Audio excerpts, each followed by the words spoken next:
con la sala de cine tremenda. Entonces, bueno, volviendo al tema este de la necesidad de contar historias, es lo que a mí me tocó de la historieta. Pero igual estaba a la distancia que era un buen lector, que en mi familia circulaban libros y revistas, que teníamos una pequeña biblioteca, mi vieja siempre incentivaba eso, mi tía, una tía que también me incentivaba la lectura de historietas, o sea, las viejas se daban el tiempo de leerme, yo cabrón chico más pato yo voy y ponerle voces a los personajes, o sea, a ese nivel de histrionismo y de incentivo era el tema. Entre medio de la familia habían otros viejos cuidados que no importa que no colaboraron en nada, pero siempre habían puntos importantes que me permitieron el desarrollo. Después yo crecí y ya posibilidades de desarrollarse en el mundo de la historieta ya no había, digamos, ya en los 80 ya estaba todo en decadencia y agarré esa última pata, digamos, del gran mercado, de la gran industria, ¿no?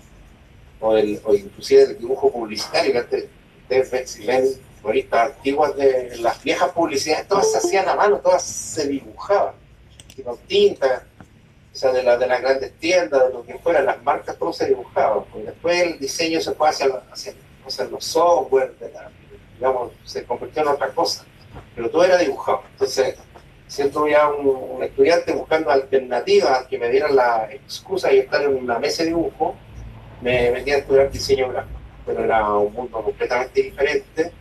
Al final yo, o sea, seguí ahí, me iba bien, sobre todo el dibujo siempre me fue. Pero era otro mundo, era la publicidad, cosas que cargaban un poco en ese momento, que era un momento de explosión política, de punk, de hippismo, hippie punk, que se mezclaban, de la escena del rock, la escena del rock en Gran Avenida, así que nosotros éramos de San Miguel. San Miguel ahora es una ciudadela ultra fome, ustedes deben pasar por ahí siempre. Una ciudadela ultra fome, pero antes era un barrio rico en matices.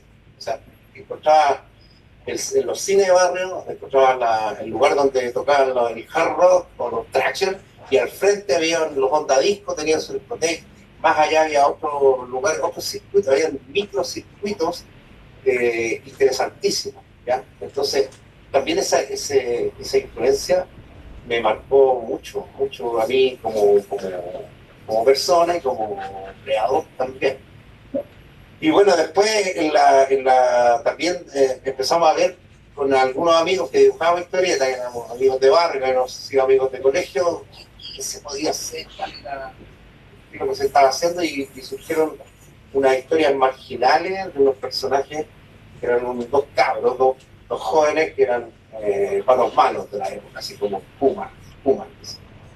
Y estos muchachos en una historieta de humor, pero profundamente marginal, así como los cabros asaltaban, se drogaban, dejaban cagadas, pero también se enamoraban, le damos hartos matices, o sea, igual en esa época de los marginales que mostraban las historietas chilenas eran marginales de la boca para afuera, tú nunca sabías qué pasaba en la casa de ellos, digamos, era una cosa súper externa que encontramos nosotros. Entonces le dimos una historia, la mamá se había muerto, el protagonista, el papá era curado, pero eran personajes dentro de ese contexto igual que apelaban a cierta ternura. Entendía la ternura como un gesto, no como entender la ternura como se entiende ahora, así, soy tierno todo el rato. Si alguien es tierno todo el rato, preocúpense de esa persona.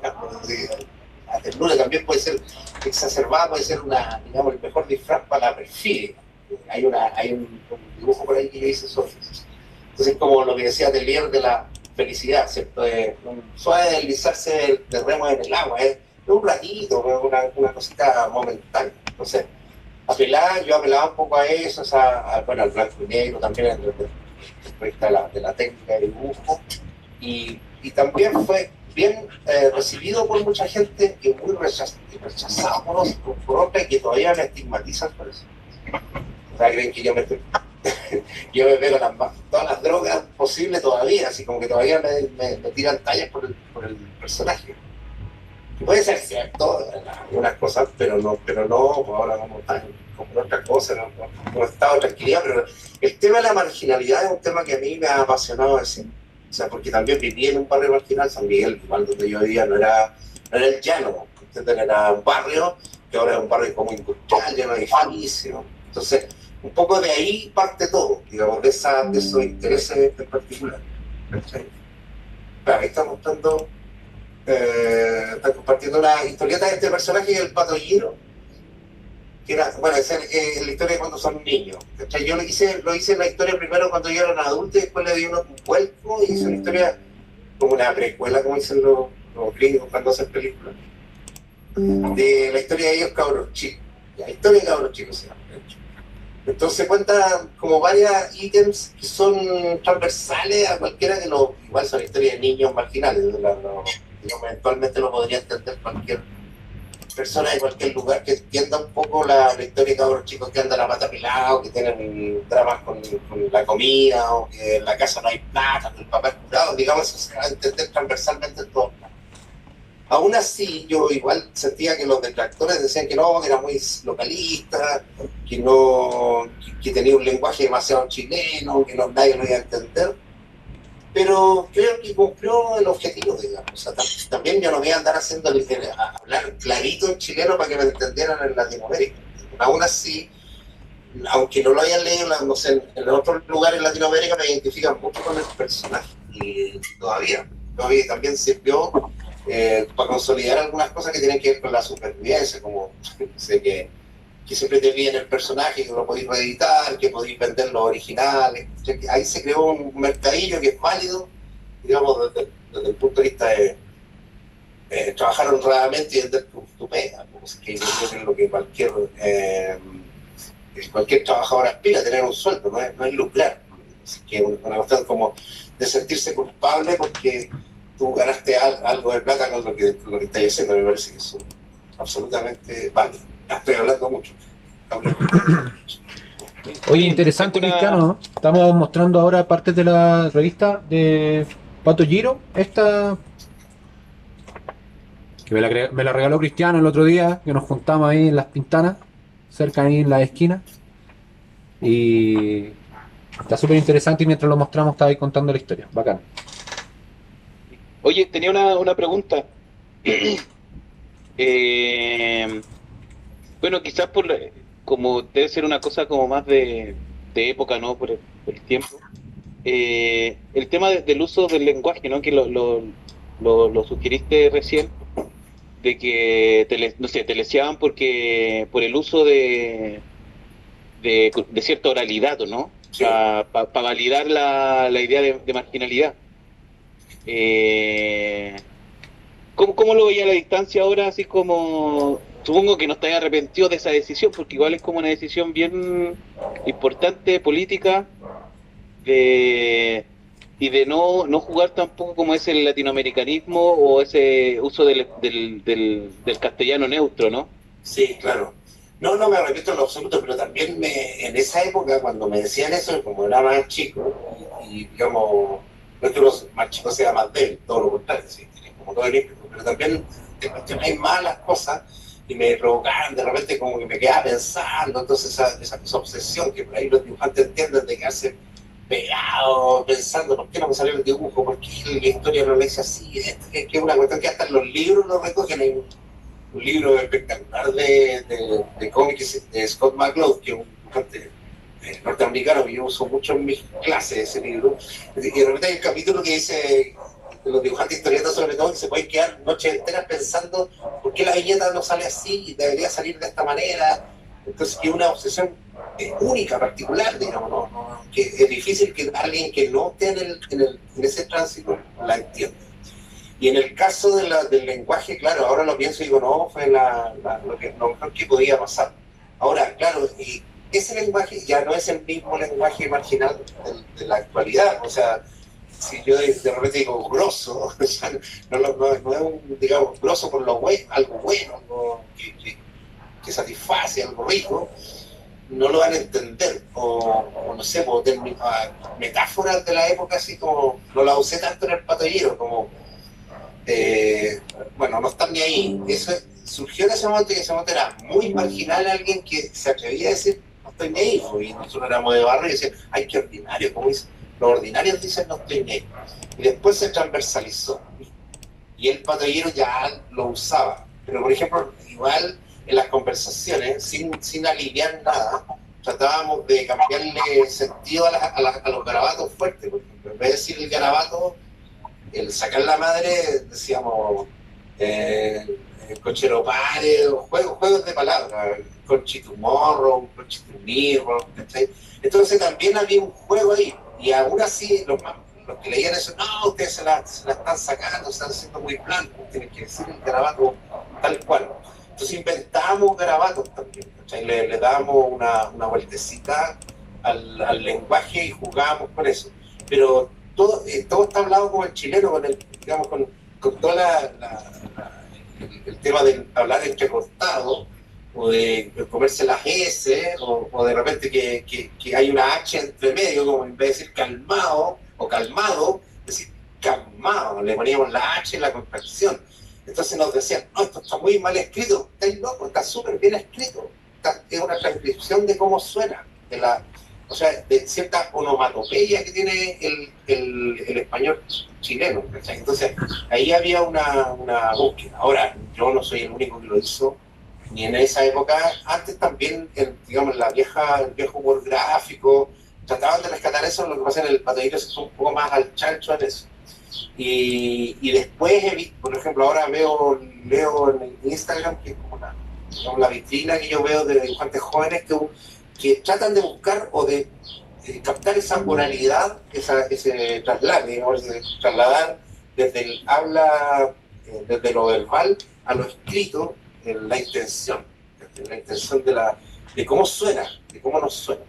También había leído yo muchos cómics españoles, donde los españoles de los 80 hablaban en el español, no en el español coño de la Real Academia, hablaban del español de la heroína, de que picarse heroína me pongo un pico, porque a nosotros nos podía sonar raro eso, o otra jerga, gilipollas, todo eso, las fuimos aprendiendo. Entonces también asimilábamos de los maestros, de esos que estaban antes de nosotros, esa intencionalidad de lo marginal. Lo que pasa es que igual los españoles lo desarrollaron y lo capitalizaron un tanto más, esa marginalidad, que pudieron hacer editoriales grandes, que tenían muchos títulos, muchos autores. O sea, también ahí hay un momento que ahora debería ser motivo de estudio. O sea, que las primeras voces homosexuales estaban en esas revistas. Por ejemplo, de las revistas españolas que yo leía, los primeros dibujantes que asumían su homosexualidad y que reivindicaban, venían de ahí. Entonces, claro, también la televisión o el teatro o el cine hizo lo suyo, por supuesto que sí, pues es un medio mucho más masivo.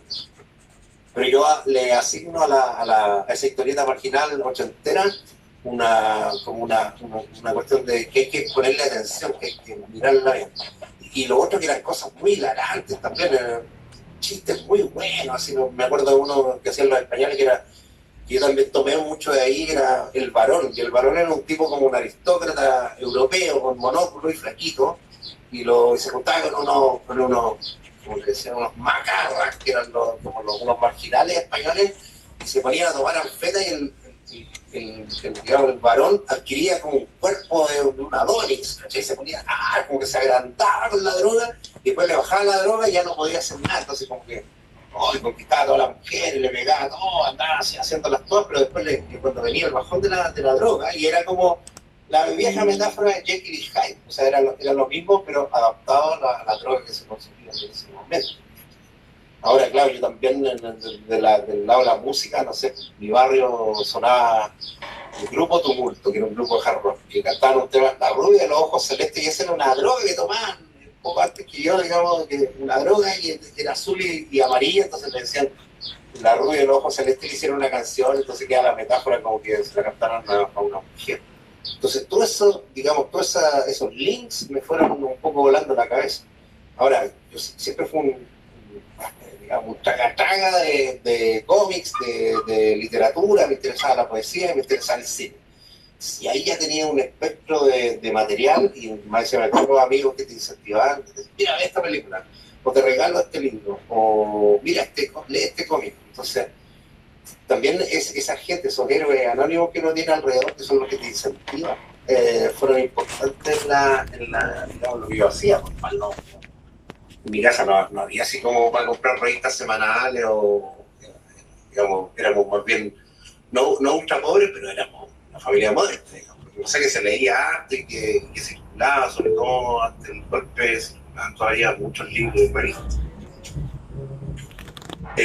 Me quedo sin palabras. Usted ayúdenme. Sí. Oye, yo quería comentar cómo surge como esa perspectiva de considerar, más o menos pasarse por la raja también, el hecho de escribir bien, de hablar bien, ¿cachai? Como, porque en Chile es súper castigado el hecho de pronunciar mal ciertas palabras supuestamente, y ocupar como toda esa deformación del lenguaje como a favor. ¿Cuáles son los antecedentes como para la utilización de ese recurso? Sí, bueno, pero también, por ejemplo, toda la cosa que venía de la comedia, que es algo que me sedujo mucho siempre, ¿no? De estos personajes que eran como los comediantes que interpretaban un personaje, como Cantinflas, ¿cachai? Que eran, todavía por ahí circulan algunas cosas, ya no es tan popular como era cuando yo era chico, ya era una cuestión vieja, había películas de los años 40 que hasta en los 70 y 80 todavía las daban en los cines y en la televisión chilena. Entonces, por ejemplo, ahí había una construcción interesante porque había ya una cuestión escénica. El personaje funcionaba y se la creía y tenía una, digamos, una coherencia, ¿no? Era raro que lo viera ahí haciendo una cuestión fuera de lugar dentro del universo que él estaba planteando. Cuando por ejemplo, yo estoy citando a Cantinflas porque es lo que me acordé ahora, cuando Cantinflas después se hace más viejo y se hace como oficial y ya no es el personaje, el mendigo, digamos, el tipo que anda todo rotoso, se pone fome y trata de hablar bien y ya es otra cosa.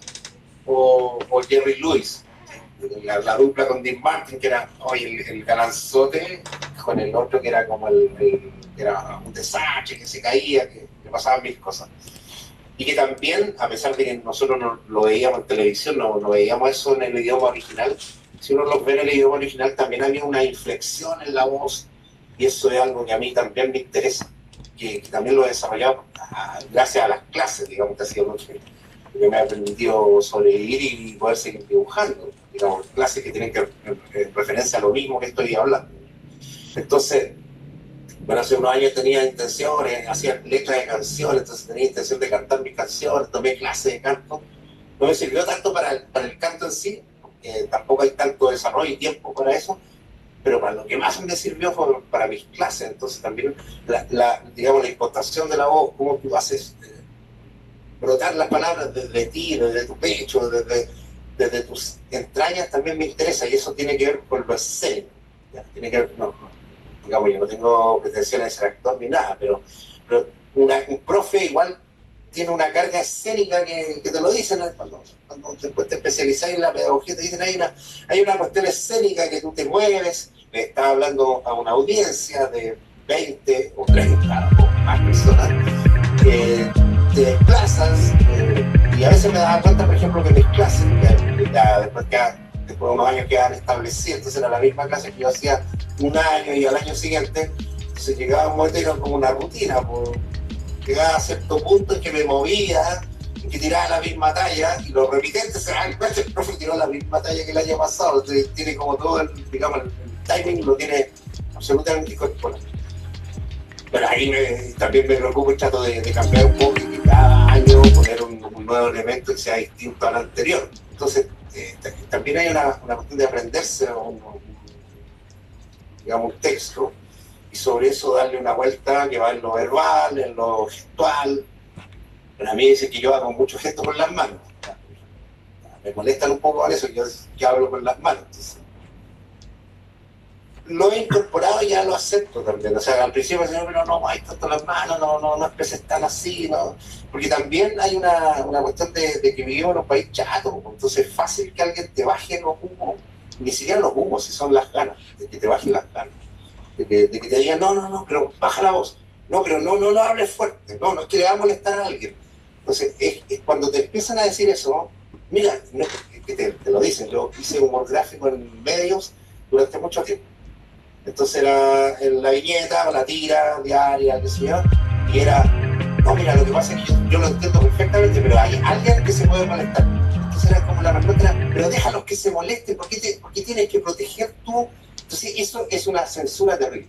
Cuando la gente te empieza a decir, no, si a mí no me molesta, si yo lo entiendo perfectamente, pero alguien se puede molestar, ay, pero déjalos que se molesten ellos.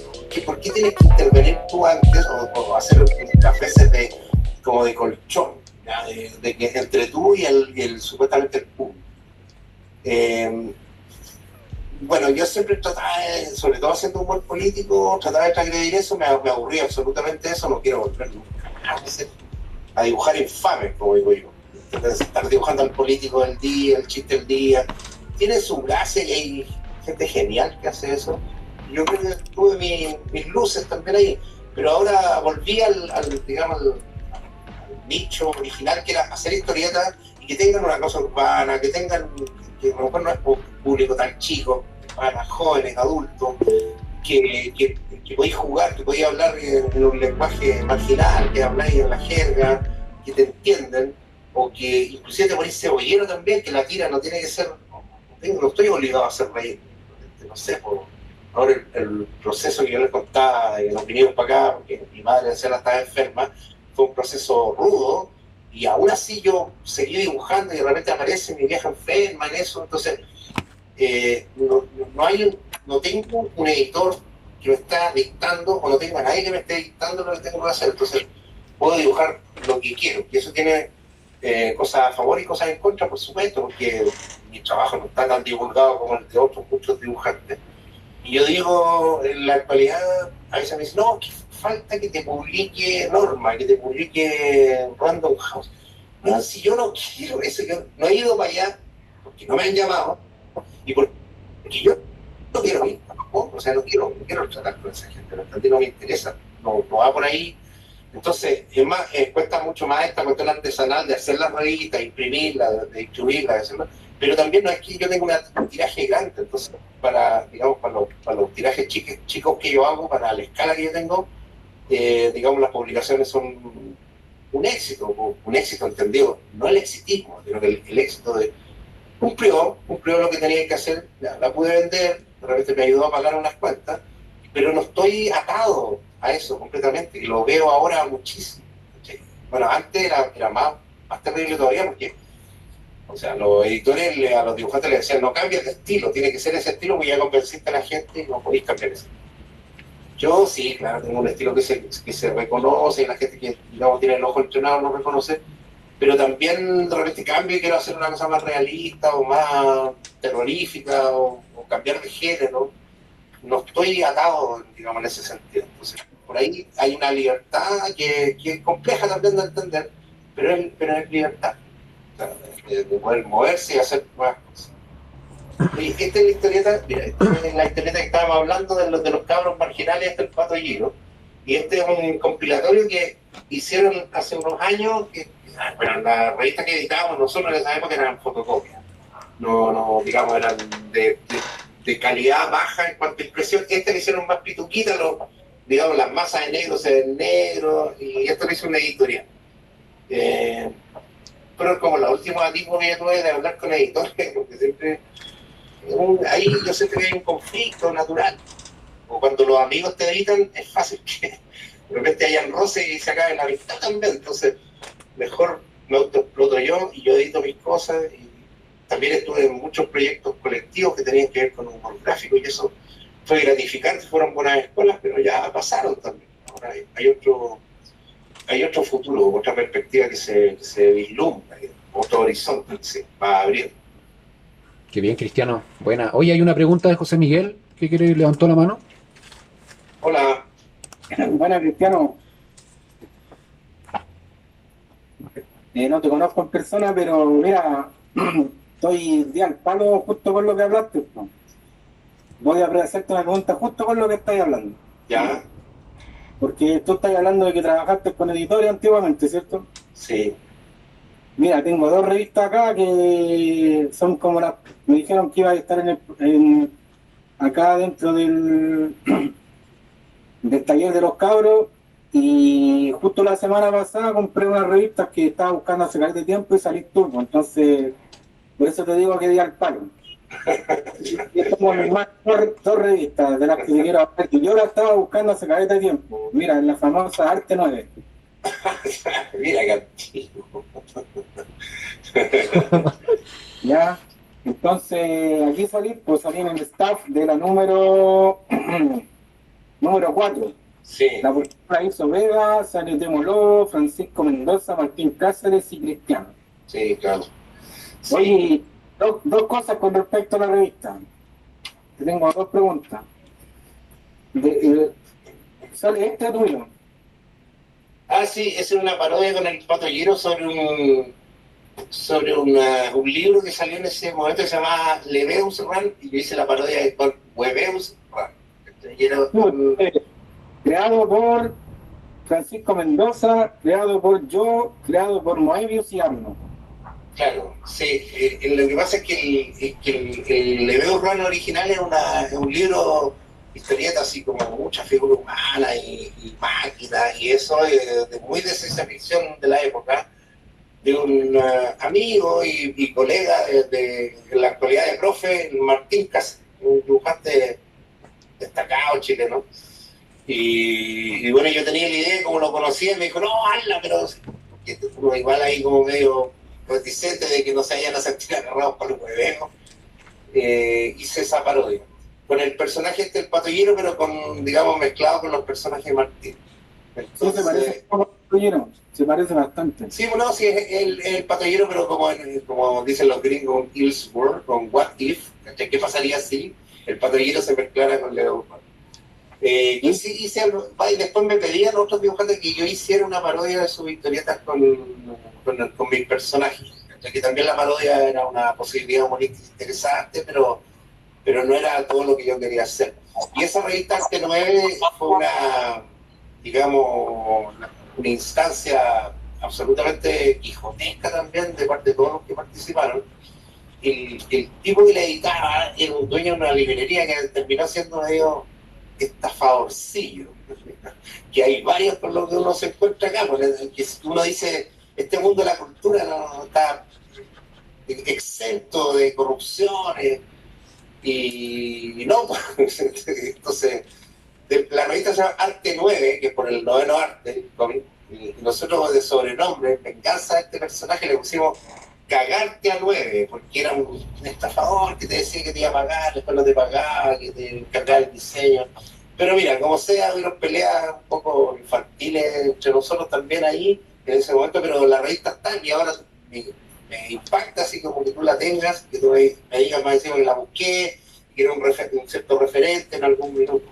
Pero en ese momento era una cosa que no sabíamos que absolutamente nada que iba a pasar, con el Patollero lo mismo, yo no tenía idea, era como una fe ciega en algo que se iba a desarrollar después y que dio sus frutos sin lugar a dudas, pero claro, si tú pensás que te vayas a forrar, que no se va a hacer una cosa creciendo en todos los sentidos, no es tan así, es mucho más lento todo.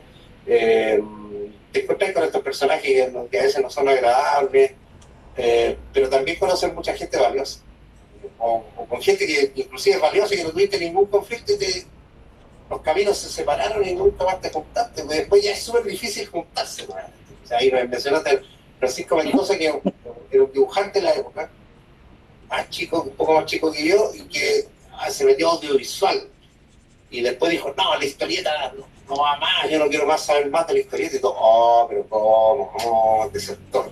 Y se metió al mundo audiovisual y empezó a trabajar en televisión, y después hizo este programa City Tour, que era el director del City Tour, ¿ya?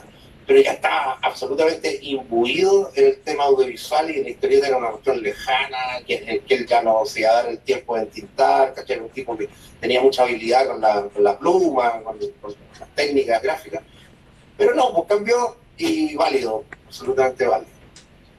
Hoy tengo una curiosidad con respecto a esta revista, igual la persona que me la vendió me habló caleta de la revista también.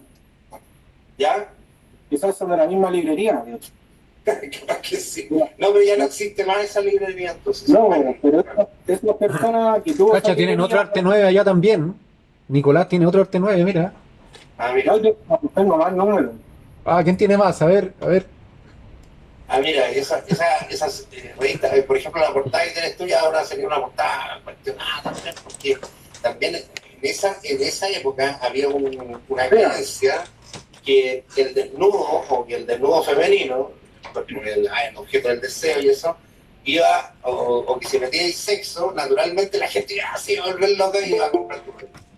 Ya, pasaba mucho en la revista Historieta, no solo en el Arte Nuevo, sino que en muchas revistas de esa época, que ponían una mujer voluptuosa con un monstruo al lado, qué sé yo, pero era una promesa no cumplida, porque ese personaje no salía nunca en el interior, en ninguna de las historietas que habían. Entonces también había una decepción para el que buscaba solo eso, era como preferían comprar, no sé, una revista de nudo, que había muchas, con modelos, fotografías. Entonces también había una creencia, como no sé si tan fundada, a lo mejor en esa época sí. Bueno, de ese momento yo, por ejemplo, quedé con muchas de esas revistas y pensaba que a lo mejor todavía podía pasar eso de que hubiese una atracción, que el sexo atrajera a cierta gente, pero no sé, hicimos una venta antes de cambiarla y no fue lo que menos interesó, pero, ¿ya? Porque también creo que tenían razón, o sea, era una, como digo, una promesa no cumplida, o también una mirada súper externa, no porque los desnudos o los cuerpos de mujer no sean atractivos, sino son, pero había ¿me entiendes? Distinto lo que hacían, no sé, ciertos pintores con los desnudos, en que era una pieza única que se sustentaba, digamos, con el discurso que tenía. Acá eran muchos autores y le ponían una mina de pelota en la portada. Pasa un poco con la Trauco. Absolutamente, o sea, Trauco es ejemplo de eso, absoluto. Todos los nombres de Trauco tenían una mujer desnuda, citada, y de repente un monstruo, entonces no importaba que el monstruo fuera feo, que el hombre fuera feo, la mujer tenía así resaltar. Ya, Oye, o sea, ese espíritu de la época tiene que ver con eso. Dígame. ¿Te puedo hacer una pregunta con respecto a este número? La persona que me lo vendió me comentó una cosa bacana igual de este número, porque esto, el día del dibujante de historietas. Sí, me acuerdo. ¿Tú participaste? Sí, participé. Mira, debe haber sido en los 90, no me acuerdo. Ahí, la fecha de la revista. Hicieron...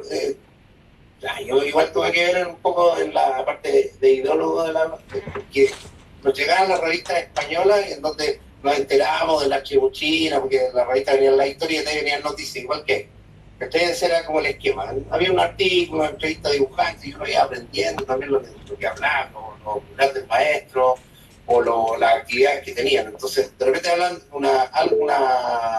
un evento que hicieron los ingleses en Londres, una calle que se llama Piccadilly Circus. Hicieron la tira más larga, entonces hicieron una tira cómica o no tan cómica, y la extendieron y fue como que va a tener un récord Guinness. Entonces, como que, ¿qué hacemos para atraer gente, que llegue gente, no que sean los mismos ñoños de siempre que leen historietas? Y empezamos a hablar y salió esto de los ingleses y este señor, el dueño de la librería, se consiguió unas mangas largas de papel así y se hizo una historieta en la calle. Digamos, con toda la premura que puede hacer una historieta en la calle, con plumones, todos tratando de hacer lo que mejor podían, pero era ponerlo en el piso, en el cemento, qué sé yo. Y después él guardó esa historieta, pero nunca se usó, o sea, y fue muy divulgada en ese momento. O sea, llegó la prensa, llegó la tele, así como que nos hacían entrevistas. Estábamos todos re desempleados, pero estábamos dando entrevistas. Entonces, Oye, estuvo hasta el mismísimo Temo Lobos, me dijeron. sí, tuvieron todos los maestros, los grandes maestros. Tuvo Temo, tuvo Guido Vallejo, tuvo Máximo Carvajal, que fue digamos, también para nosotros éramos cabros jóvenes, impactante, digamos, así como estar rodeándonos con los viejos maestros, que no todos pescaban mucho, porque eran señores bien encerrados en lo que hacían. Entonces, también si no tenían algo que mostrarle que les interesara, no pescaban demasiado.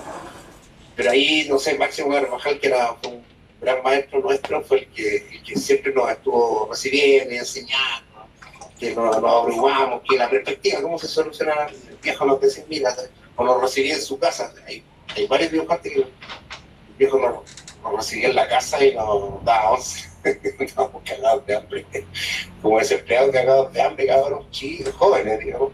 Y nos hacía hueitos con tomate, entonces nos enseñaba, nos mostraba libros. Y sin que nos haya hecho clases, fue un gran profesor. Y Oye, de ahí, Máximo Carvajal, el gran maestro, siempre, Máximo, toda la gente, yo conozco varios, he tenido la fortuna de conocer a 2 o 3 viejos y todos me hablan terrible bien de Máximo Carvajal, del que más bien me habla. sí, claro, lo que pasa con Máximo que era un dibujante, que en esa época estaba muy dividido, dibujante y guionista, que eran las dos personas distintas. Y lo que pasaba con Máximo, que era un tipo muy leído, que había leído mucha ciencia ficción dura, digamos, estoy hablando de los, no sé, Philip K. Dick, Sturgeon, Arthur C. Clarke, ¿cachai? La ciencia ficción está bien científica, bien cabezona.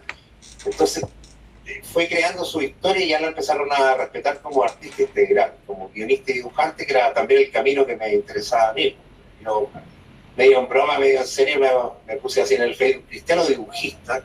Me decían, ¿y por qué dibujista? Y como que lo inventé en el momento, pero era porque soy dibujante y guionista. Entonces que hay gente que lo, digamos, ha acuñado el tema, dibujista no es dibujante solamente, es dibujante y guionista. Entonces, me interesaba eso, me interesaba la gente que contara su historia y la gente que tuviese ideas. Ahora he conocido dibujantes que no son guionistas y son personas geniales, y tú tienes una conversación o que te pueden dar ideas geniales. Por ejemplo, Martín ahora se está desarrollando como guionista, pero siempre trabajó con algún guionista y de repente nuestras conversaciones son de cine, muy elevadamente así. Oye, la producción de las películas, ahora con la pandemia, pudimos repasar viejas películas que habíamos visto cabros chicos y darnos cuenta, o que se habían envejecido muy mal, o que estaban jóvenes, radiantes, como siempre fueron.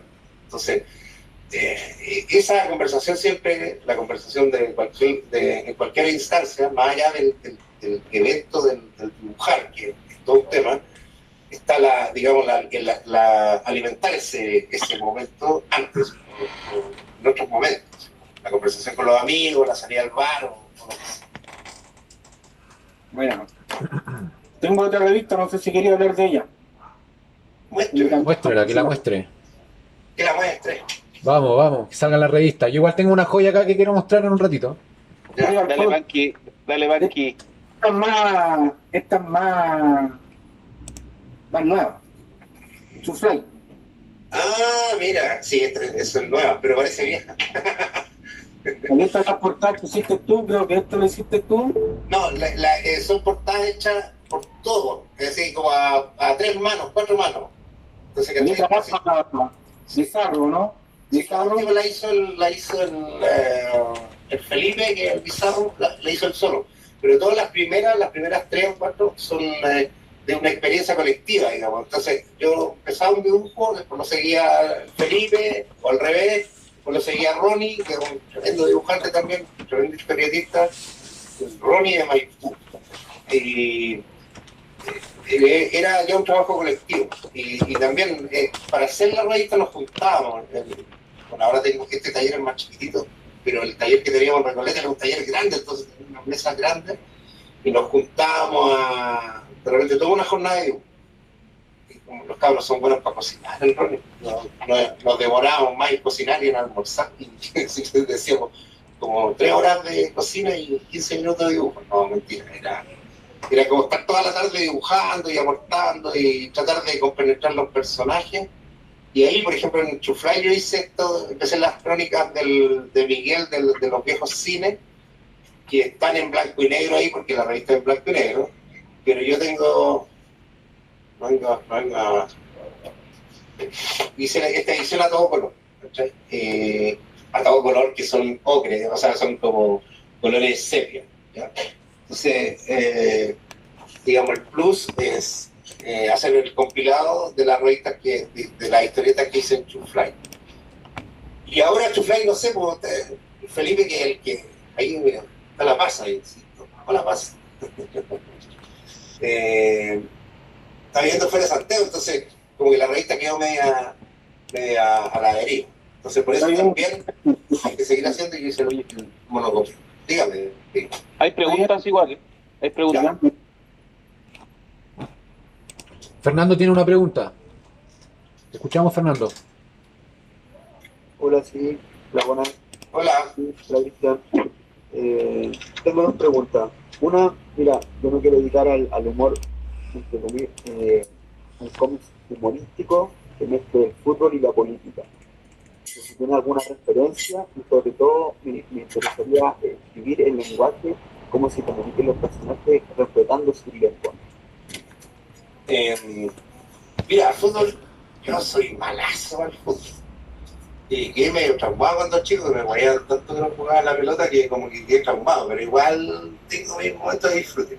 Acá en el Pato Giro, de esa época, hay una historieta que los cabros van al clásico y Pato es de la garra, digamos, del cono, y el pelado de la chica. Entonces están todo el rato hablando de eso y después quedan fuera del estadio y juegan una pichanga y hay una radio que tiene otro de los participantes del partido y están escuchando el clásico. Y después termina y que se roban la radio y se arrancan. Entonces ahí podría haber un ejemplo de fútbol, humor y marginalidad. Y otra experiencia que de esa época también que duró re poco, era una que se llamaba Rock and Roll. Mira, las mezclas, esas mezclas son de los 90, ¿no? Rock and Roll. Y Rock and Roll la hacía la gente que hacía el carrete, que a lo mejor ustedes que son, les gustan las revistas, han encontrado el carrete, una revista comentaba sobre rock chileno, sobre todo, o argentino, qué sé yo, y hicieron después una que se llama La Mancha, que era de historietas, y una tercera experiencia que fue esta Rock and Roll. Y Rock and Roll mezclaba rock con fútbol y historietas. Oh, ahí está La Mancha. Mire, qué niños, están aplicados. Ahí la tienen la revista, apareció. Ahí tienen La Mancha. Vamos. Esa portada de La Mancha es el mismo dibujante de la que tenía el amigo recién de la Arte 9, esa de la boca abierta, el Ricardo B, que también se dedicó como a la cosa del diseño y como que se olvidó de los monos y como que de repente hay algunos que maduran dentro de la misma gráfica. Yo creo que en la literatura debe pasar lo mismo. No, yo a la poesía ya no, ¿cachai? Así, es como lo mismo. No, historieta, no, humor gráfico no. Yo ahora estoy en audiovisual, no hago otra cosa, hago diseño gráfico, que es más serio. Entonces, esas mezcolanzas siempre estuvieron, ¿ya? Bueno, en el caso de la historieta clásica chilena, Barrabás es un ejemplo que el fútbol le interesa a mucha gente. Por ejemplo, yo que era un cabrón chico no tan futbolero, me interesaba por la historia, digamos, por la historia de Barrabás. Y el otro día, Juan lo conoce, el poeta Miranda, Francisco Miranda, me dice... Don Pancho Miranda. Pancho. Y me pregunta, estaba haciendo como un catástrofe, me dijo, ¿qué te parece Barrabás? Entonces, le di esta misma apreciación que le estoy diciendo. Y otra cosa que lo interesante de Barrabás es que tenía sin tener una intención intelectual con eso, había una mirada colectiva, digamos, era el espíritu de cuerpo, digamos, el equipo. O sea, Pirulete era importante, el Guatón también, ya, pero era el Pipa, pero todos cumplían un rol, digamos, era una cosa coral, que no siempre se da en la historieta, inclusive en la historieta clásica, todos los personajes, el protagonista, o la damisela en peligro, eran, digamos, cosas que se repetían muy externas. Entonces, cuando aparecían mujeres eran como para lucir cuero o gritar que estaban en peligro y que el héroe las rescataba.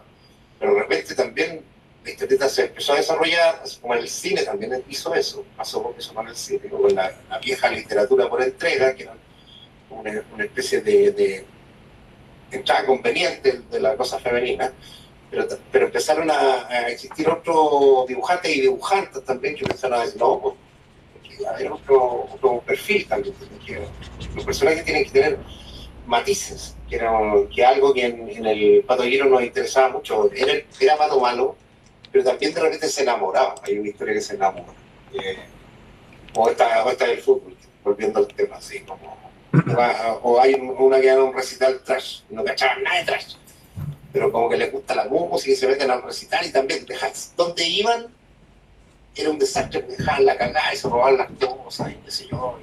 Entonces eran personajes que tienen el espíritu del pícaro, digamos así. Con mis alumnos lo hablamos mucho, el pícaro en la ficción cae bien, o Homero Simpson cae bien, pero nadie quiere tenerlo de papá o viviendo en la casa, digamos, son desastres. Entonces, una cosa es esa separación de la cuestión estética con respecto al personaje de la vida real. O sea, digamos, las familias disfuncionales, son casi todas, ¿no? Son carne, así como sopa primordial para la ficción. Pero las realidades son otra cosa. Uno tiene que empezar a separar eso. Ah, sí, me cae muy bien este personaje, pero no me gustaría tenerlo cerca, de papá, hermano. Entonces, hay como otras cosas también. O sea, hay una intención de mirar la realidad, pero también de trastocarla. De cierta manera, el cómic o el tipo de dibujo que tengo yo trastoca inmediatamente. ¿Vale? Yo me acuerdo de esa época, en la primera entrevista que yo di en la vida como dibujante fue en la radio Umbral, que era una radio muy de izquierda, así que todo ese proceso cuando se iba a Pinochet, se suponía, y la entrada de estos otros. Y el entrevistador me dice, afuera de micrófono, me dijo, yo encuentro que lo que estáis haciendo es una cosa sensacionalista. Y yo dije, ¿por qué hacer sensacionalista? No, porque estáis explotando la cuestión de la marginalidad. Estáis nutriéndote de una realidad que no es tuya, prejuiciándome tal vez, porque no sabía nada de mi historia, ¿no? Y le dije, pero mira, hay un perro que habla. Para empezar, hay un perro que habla. Estos personajes tienen un accidente que podrían costarles la vida si fuera realista, pero se salvan. Botan a un edificio, le pegan a 50 trachos, le roban a este, le roban a este otro, pasa esto, pasa lo otro. No hay ninguna, digamos, un perfil que diga que esta historieta es realista. Pero no quiere decir que no se nutra de la realidad, o sea, como el arte. El arte siempre ha mirado la realidad, digamos. Pero yo creo que siempre tiene que haber un desfase. O sea, el cine que me gusta es cuando hay lo toma la realidad y hay un desfase. O sea, intencionalidad de extrema realidad nunca va a ser tampoco, porque es un registro, ¿entiendes? Se va a separar. O sea, me parece que hasta los documentales más in situ, más en terreno, tienen ese fase de que hay una mirada. Que hay una mirada que es particular y que puede ser distinta dentro del mismo equipo técnico, distinta dentro de los espectadores que lo vean. No sé si me fui para otro lado, pero... Cristiano, no sé, todo el rato como hablando del tiempo y del pasado también de eso, quería que me contara ahí un poco qué procedimientos técnicos de la época, cómo es el hacer, cómo fue ese hacer también a principios de los 90, dibujar a mano, ahora están las tablets, o escanear, digitalizar, cómo era ese procedimiento también, después cómo llevar a imprenta un trabajo Claro. más editorial. Mira, como yo estudié diseño, era como los primeros tips que te enseñaban en diseño era dejar, digamos, la maqueta lista. Ahora estoy hablando todavía de la época en que el computador todavía no entraba, así, como entró después en los 2000, pero estaba recién. Entonces todo se hacía a mano, digamos, la vieja gráfica, los viejos diarios, todos tenían que hacer los tipos esos de las letras y eso, y se equivocaban, no tenían que hacerlo al revés, ¿cachai? Entonces, oye, decir la P o la B, no sé, si se equivocaban, era una cosa que iba a costar carísimo. Bueno, todo eso se ha ido simplificando, el trabajo que no, digamos, originales que tú te demorabas en prepararlo en 32 días, ahora se puede hacer una jornada, digamos, o menos inclusive, unas horas. Ya, se ha facilitado eso. En cuanto al rigor gráfico del dibujo, yo todavía conservo el tema que no voy a cambiar la tinta chica. O sea, yo no me voy a ir. Yo, mi entrada en el mundo digital, desde mis dibujos de historieta, van por el lado ya de escanear, así ahí ya estoy digitalizando. Puedo tramar, puedo poner color digital, sí, también. Pero toda la base de dibujo la tengo que hacer, digamos, por una imposición y una necesidad mía, desde la técnica tradicional, desde la pluma, desde la tinta china, desde los, como dice, mis alumnos le dicen tiralíneas, ¿no? estilógrafo, que son estos lápices con distintas medidas, distintas punteras. Ya, yo me formé en esa escuela y he seguido desarrollando e investigando, o sea, me acerqué, digamos, un poco a la dinámica de la silografía, no hacer silografía, sino imitar un poco el estilo o las líneas del grabado tradicional. Entonces, más encima me encuentro con toda esta explosión que pasa en los años 90 y que todavía sigue con los mangas, digamos, los japoneses, que todavía conservan la técnica tradicional, pero hay algunos que están adoptando las nuevas técnicas también. Los grises los ponen en técnica digital y también está la herramienta, la nueva de la tableta, que es una herramienta más y que es absolutamente válida, digamos. Esa es una elección mía, ¿no? En el uso de la tableta encuentro que hay dibujantes que han crecido o que ha habido una continuidad con digamos, el tema digital, y otros que han empeorado con el tema digital. No voy a decir quiénes para no pelar a nadie, pero igual siento que le puede hacer bien o mal como cualquier técnica. O si hay una técnica que no conoces, de repente estás acostumbrado a usar grafito, te pusiste a usar plumas, sin saber nada, a lo mejor los primeros resultados no van a ser tan buenos y a lo mejor va a pasar el tiempo y no te va a conformar mucho. Oye, estamos viendo, disculpa, un ejemplo como de lo que tú dices, de un estilo entre silografía con contrastes de negro, blanco. ¿A eso te refieres con un estilo gráfico? Sí, absolutamente. Mira, esa es una historia que hice por un año, ¿no? Una historia real que pasó con mi mamá. Cuando yo no vivía acá, en esta casa de mi mamá vivía sola, cenábamos, venía yo a cenar, entonces pasó eso. Yo me dolía la guata y me fui al baño a cagar y mi mamá me fue a dar el abrazo. Oye, ¿la podemos leer que tú la podías leer para nosotros, así como darle una fuerza oral? Ya, la primera viñeta dice: cené la que no con mi vieja. Cociné. 10 minutos antes de la medianoche, ¡ay, mi guata! Me dolió la guata. Ups, voy al baño. Apúrate, dice la vieja. Faltan 2 para las 12. Yo estaba ahí en la primera faena. Son las 12, déjame darte el abrazo. Y yo me pregunto, ¿ahora? Y madre, hay una zona y sale, digamos, la metáfora gráfica del olorcito a caca. Y yo como pelado. Ya, esa historia pasó y digamos, son cuestiones que aportan un poco a la tira. Yo en ese momento estaba haciendo esas tiras que aparecía yo como personaje. Hablan de historietas autobiográficas, hay algunas que son súper buenas y otras que no son tan buenas también. Yo, por broma, a mis alumnos les digo, no hagan, tienen prohibido hasta los 30 años hacer historietas autobiográficas, y de repente agarran papas, es una broma. Pero a lo que me refiero es que de repente, sí, historia mínima, que la historieta contemporánea está llena de historias mínimas, entonces ya como que satura un poco. Oh, hoy día me levanté, qué cachete. Oh, me pasa. Sí. ¿Verdad?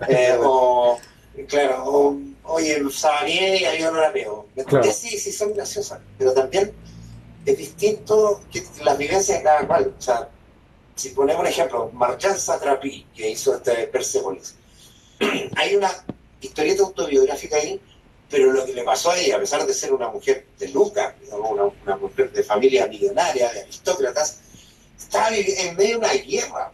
Se tuvo que ir a Francia y se insinúa que tuvo que vivir en la calle en un momento que, oye, que casi la atacan y la violan o algo así, no lo dice claramente, pero vivió cosas que son crudísimas. Entonces, igual uno tiende a decir, chuta, sí, hay historias que son más grandes o más terribles que otras que son más chicas. Ahora, no estoy en contra de las historias pequeñas, y las historias pequeñas son grandes también.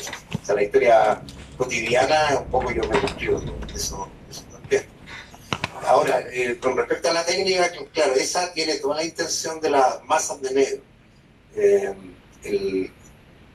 El acercamiento de la silografía, del grabado, yo creo que los primeros ilustradores de medio, no es que yo crea, es así.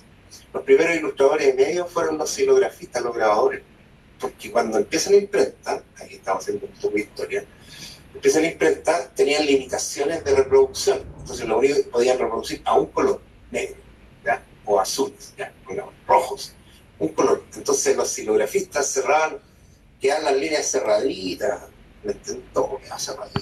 Entonces era mucho más fácil reproducir un dibujo así que hacer un dibujo en medios tonos un dibujo con otros detalles, con tramas, manuales. Ahora, fue creciendo la imprenta, por supuesto, ya llegamos al siglo XX con la imprenta haciendo lo que quería y reproduciendo fotografía o los dibujos que quería. Pero hay un historial que se lo pregunté alguna vez, una aprehensión a un grabador e ilustrador chileno que se llama Claudio Romo, que es de Concepción, capaz que lo conozco. Es un tremendo ilustrador él. Entonces, y que viene del grabado, o sea, derivó al cómic desde el grabado, a través de muchos otros. Entonces le pregunté sobre esta aprehensión de que los primeros ilustradores en realidad fueron silografistas, fueron grabadores. Así nomás fue. Entonces la misma experiencia chilena con la lira popular, eso eran ediciones precarias, entonces tenían que hacer dibujos adecuados a la técnica de impresión. Entonces, eso ha sido siempre. El cómic ha funcionado en pos de la industria, ¿me entienden? O sea, si nosotros hacemos en blanco y negro es porque es más barato. Es más barato. Pero eso no quiere decir que no vamos a aprovechar esa posibilidad del blanco y negro. Lo hicieron los dibujantes del siglo XX, los argentinos, por ejemplo, y podría nombrar más de 20 dibujantes. Voy a nombrar a uno, Alberto Brescia. Tremendo dibujante. Sí, lo hemos visto acá en el taller, a Brecha, sí. Entonces acercó las técnicas del grabado al cómic, las técnicas plásticas al lenguaje del cómic. Entonces en algún minuto del siglo XX, en Chile, cuando había industria en Chile, en Argentina, en Perú, en México, se publicaba a todo color. Chile se publicaba a todo color porque era lo que la gente entendía, ¿no? De repente los argentinos tuvieron unas crisis y dijeron, vamos a tener que seguir publicando, pero en blanco y negro. ¿Qué hicieron los dibujantes? Buscaron nuevos recursos del blanco y negro, investigar. Y saquémosle todo el trote a esta limitación. Y es una cuestión que es muy propia de los creadores, sacarle rédito a tu limitación. O sea, hay una figura muy bonita que habla del estilo. El estilo. Yo cuando empecé a dibujar decía no tengo estilo, y con que me pasaba eso de los insomnios en la noche, ay, pucha, no tengo estilo, pues no, todos tienen estilo, no, estos tienen, yo no tengo. Hasta que a poco andar, de repente gente me decía, ¿tenés buen estilo? Y yo quedaba así, oh, wow, oye, sí, dibujáis una metralleta, es como en tu estilo, y, oh, qué grato eso. Entonces de repente hablábamos con el viejo Máximo, y el viejo nos dijo una frase hermosa, que yo me acuerdo bien, sobre el estilo. Dice, pero si el estilo son las limitaciones, son los errores. El estilo de los dibujantes son los errores que los dibujantes tienen. Y me dijo, si le copias el estilo a alguien, le estáis copiando los errores. En el fondo lo que quería decir era, los errores, tú los tomas, los haces tuyos, le das una vuelta, y ya queda una opción propia, tuya. ¿Entendí? Yo creo que en la música pasa igual, que en la literatura puede pasar igual, que de repente tenéis conciencia del error, y eso ya lo empezáis a sublimar hasta que lo limpies y queda convertido en estilo. O sea, otro dibujante también que usa mucho las masas de negro, Mike Miñola, que leí una vez, bueno, los dibujantes son los artistas son medio coquetos en sus declaraciones, no que sea mentira lo que dijo, pero me pareció muy bello lo que hablaba. Decía que cuando él dibujaba a los personajes de Hellboy y se desplazaba en un cementerio, entonces había como una niebla que cubría como la parte baja, como el piso. Entonces los personajes se veían en la niebla y se empezaba a difuminar los pies. Entonces quedaba como la niebla allí y los personajes no se le veían los pies. Entonces, oye, pero qué gran estilo el tuyo, ese que hiciste con la niebla. Y que no, dijo, es que yo no sabía dibujar pies. Entonces por eso me la saqué con eso. ¿Será verdad? ¿No será verdad? No tengo idea. Pero yo creo que algo de cierto hay en eso, que de repente, digamos, si tú insistes en eso y sigues dibujando y sigues haciendo historietas, vas a integrar digamos, la cuestión errática, que digamos la generación anterior a la mía, inclusive de mi generación, como que no aceptaban el error, no podía tener error, no tiene que estar todo, mira, no, que la perspectiva, que esto, que lo otro, y te criticaban mucho, y de repente yo me empecé a dar cuenta, pero si los científicos en la prueba y el error, la prueba la hacen 20 veces hasta que funciona, y en la 21 el error ya no es error, sino que es parte de la prueba misma, lo experimental, y eso en el dibujo es absolutamente aplicable. Yo creo que es aplicable en cualquier instancia, digamos, que podría aprender carpintería. Ahora, hay errores que cuestan más caro, a los dibujantes no se nos pone ejemplo. Y a un médico, si comete un error, se le puede morir alguien, un ingeniero hace mal un puente, se puede caer y van a morir personas, se van presos. Entonces, en ese sentido no muere nadie, a pesar de que mis alumnos me dicen que sí, que el dibujo te puede matar, entonces como que llegan a otras conclusiones. Pero yo creo que hay que integrar digamos, la parte del error como parte de tu proceso y de tener conciencia también de eso. O sea, y te duele, ay, no me sale la mano. No sabes que, dibujar mano. Y ahora la inteligencia artificial, las manos le salen de 6 dedos, de 8 dedos. Es como, hasta a los robots les cuesta dibujar mano. Entonces, es que esperanza queda para nosotros, digamos. Y también podía hacer una mano expresiva, porque realmente los dibujantes de historietas se tomaban libertad, entonces hacían los dedos cuadrados, y hacían una uña que era como una punta. ¿Eso es la realidad? ¿Las manos son así? No, no son así, pero son expresivas. Pero hay un camino expresivo. A mí me gusta el dibujo, más que el dibujo realista, hiperrealista, que admiro profundamente a las personas que pueden lograr eso. Me gusta el dibujo propositivo, y que también es un buen dibujo. O en el caso del humor gráfico, los que les interese el humor gráfico, la viñeta o la tira, tú tenés que tener contención con la cantidad de dibujos que vayas a hacer, porque tienen que ser un mensaje concreto, que tenga un primer impacto, que llegue a la gente, que se entienda, y que se entienda. Más si va a ser legal y se entienda todo el mensaje. O sea, si pensamos Charlie Brown, es un dibujante distinto, o sea, Charles Everett Chu, Charlie Brown, Peanuts, es un dibujante distinto, no sé, a Moebius.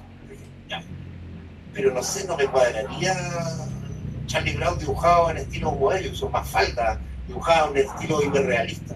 Es el dibujo que le corresponde. Son buenos dibujantes, porque también se contienen, o dibujan más de la cuenta.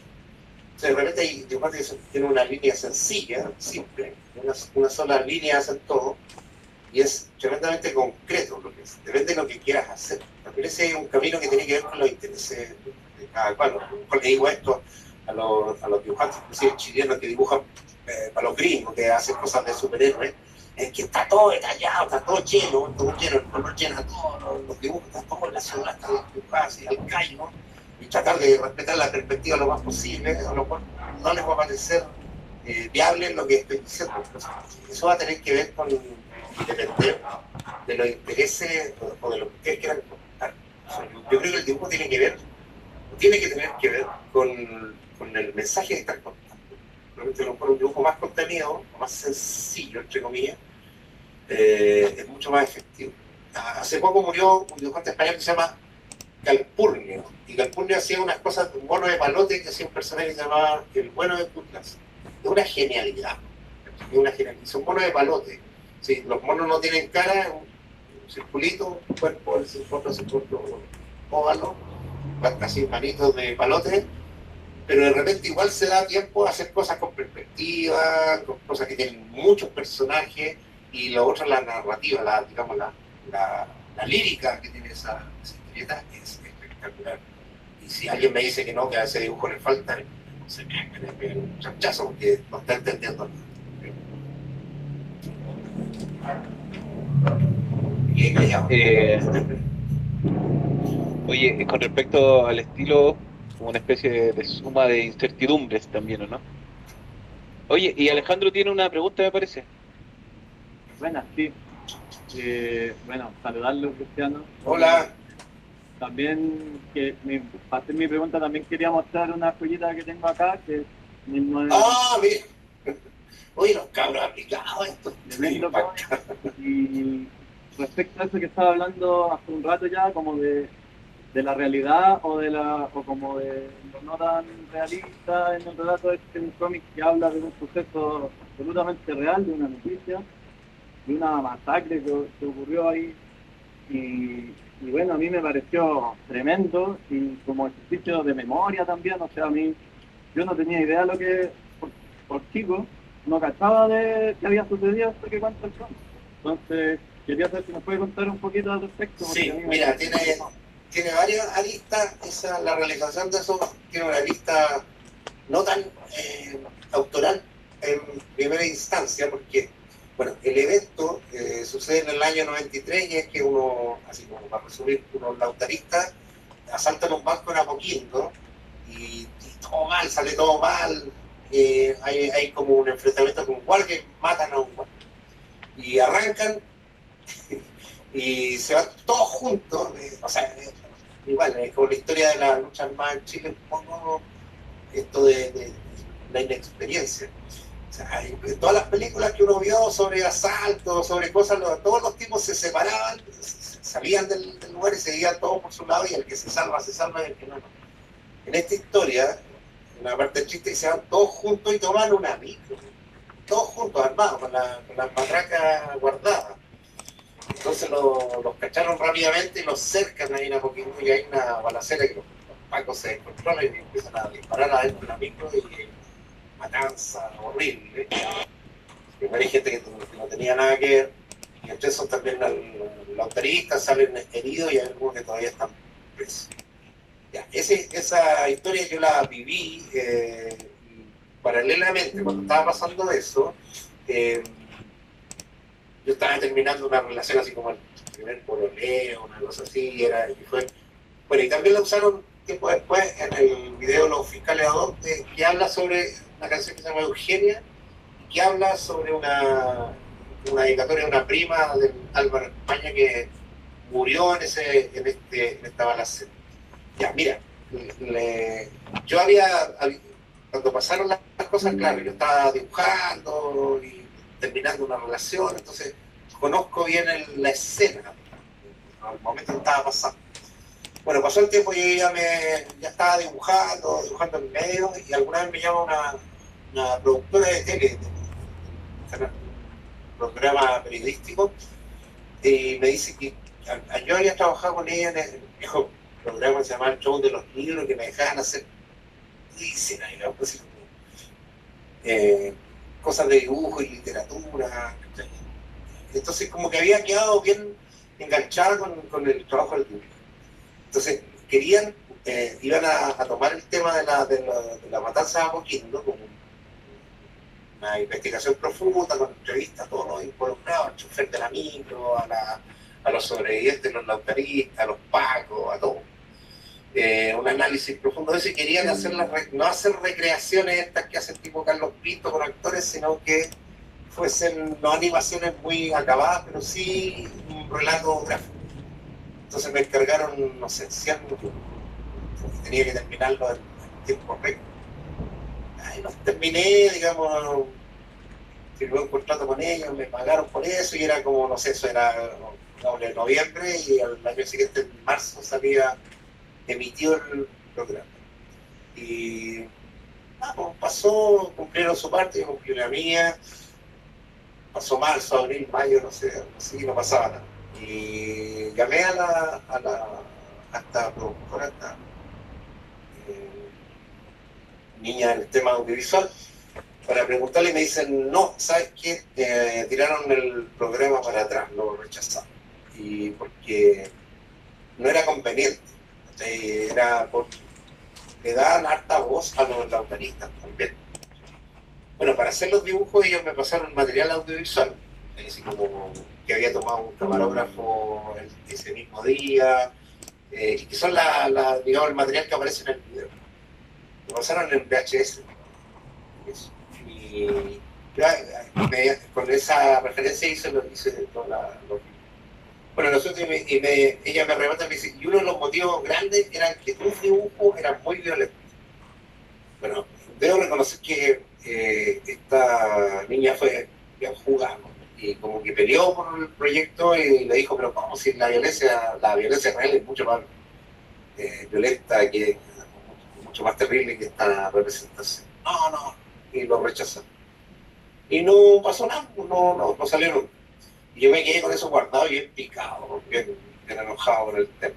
Que era, digamos, como les digo, fue un encargo comercial, si se puede decir, pero era un evento que yo conocía bien y que me había tocado profundamente políticamente. También fue como la primera gran decepción de esta, no la primera, pero una gran decepción de esta democracia que llegaba. O sea, Elwin o Kraus, que era el ministro del Interior, respaldaron a los pacos. O sea, no importó. Se pasaron cualquier lugar al resto a las víctimas. Sin ser yo un lautarista, digamos, el relato está bien desde la mirada externa ellos moviéndose, digamos, en la acción. Y bueno, no salió, como dije, y pasó el tiempo, y con el Marcelo Montesino, que es el editor de Calabaza del Diablo, siempre yo colaboré mucho en esa revista, que es una revista literaria, que tuvo una época bastante discusión, y que había un equipo de gente que no ganábamos ni uno, pero mucha que lo pasábamos bien, y que había, o sea, fotógrafos, escritores, poetas, dibujantes. Y siempre hacer un libro, y un día le mostré este material. Y pasó el tiempo y Marcelo me dijo, y ahí hay que hacer un libro. Y digamos, cuando estábamos, no, me parece que fue un poco antes, estábamos haciendo una revista de rock y íbamos a hacer un especial de punk, y un amigo me dijo, si agarráis ese material y hacemos un clip con los fiscaleadores, con tus dibujos y con el material que tenés tú. Y hicimos ese clip, no pusimos ni una firma, si el material no era nuestro, era del Canal 13. O sea, fue absolutamente punk, todo el pulso. Entonces no le pusimos nada, no sale mi nombre, no sale el nombre de nadie, digamos. Ni siquiera los fiscales sabían quién había hecho ese video. Y bueno, los fiscales ya estaban en una época en que si usabas su material, saltaban los productores y te decían, te bajaban las cosas, y lo dejaron por la calidad de las imágenes, porque había una intención y porque tenía cierta fuerza, y también, sobre todo las imágenes reales, ahí están viendo. Todo eso fue grabado ese día por un camarógrafo que estaba en un banco y vio esta tremenda cagada y fue a grabar. Ya, eso lo hicimos primero, y después viene el libro el 2012. Marcelo me propone hacer este libro, y así también sorpresas que te dan no sé si los libros son como los hijos, pero son parte de ti también. Entonces era un libro difícil porque no tiene texto, porque el único texto que tiene son los diarios de la época, tiene como un insert con los diarios, con las noticias de la época. Yo no hablo nada, no digo nada, los personajes no hablan. Entonces, quería hacer un libro difícil, elaboraban malas cosas, que no hacía. Y finalmente empezaron a aparecer gente, inclusive amigos míos, o sea, gente que yo conocía, que no lo sabía, y habían tenido una vida secreta de Laucha, porque lautarista. Y, por ejemplo, el libro, no sé, me compraron a mí o a Marcelo 5 libros para España, 10 libros para acá, porque estaban los cabros fondeados allá, varios libros. O, por ejemplo, apareció una vez, Marcelo me contó que estaba lleno de una cona de cosas afectivas y terribles. Entonces Marcelo, el editor, me cuenta que un día están en la imprenta trabajando y nos llama un señor que quiere comprar el libro, y llega y ve las fotos y ve los dibujos, y era porque había muerto su hija en ese enfrentamiento.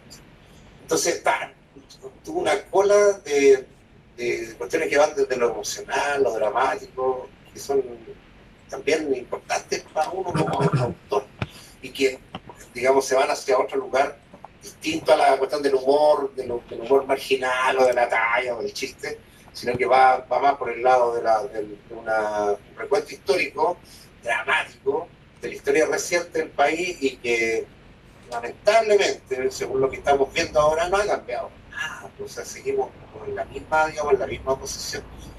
Pero yo siempre digo el humor político, porque el humor gráfico, que cuenta un chiste, el chiste coyuntural, o sea, el chiste coyuntural que estoy contando yo ahora, o que yo conté hace unos años atrás, o el que cuenta el Mala Imagen ahora, o el que contó Herbie hace 30 años atrás, o el que contó Kino con Mafalda, es lo mismo, ¿no? Estamos hablando de lo mismo, de repetir el chiste.